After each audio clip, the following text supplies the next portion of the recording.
ANZ News at 8. Good evening, I'm Phil O'Brien. 6 fire and emergency staff are heading to Australia to help the flood response in New South Wales. The deployment comes after a formal request for assistance was received earlier today.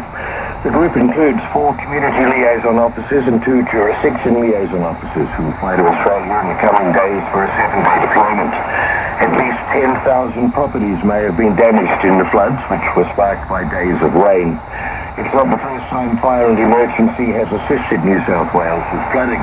In 2022, 51 incident management team personnel and 4 deployments assisted with flood response.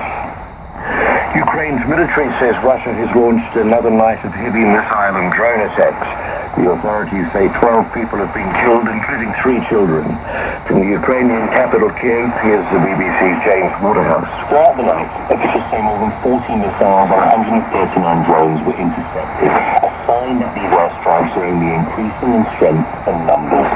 Regions in Ukraine's north, northeast, south and west were targeted, as well as in the central Kiev province. In the capital, hundreds headed to the city's deep metro stations for shelter. The din of drones filled the air, occasionally punctuated by the boom of air defences or the moments of impact. Several fires were reported. In Russia, the military said air defences had destroyed 95 internal Ukrainian drones. A busy Auckland road is closed after a bus caught fire tonight. Fire and emergency was called to the corner of the Drive and Empire Road in the suburb of Epsom at 6:10. The fire is now out, but crews are still monitoring the bus and have closed parts of the road. No injuries have been reported.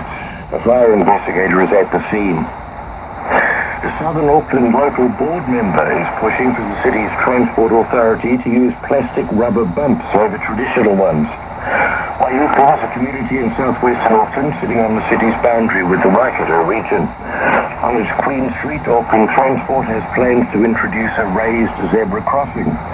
Franklin local board member Gary Holmes says the agency plans to spend $400,000 on a traditional raised crossing, which will take 30 days to construct.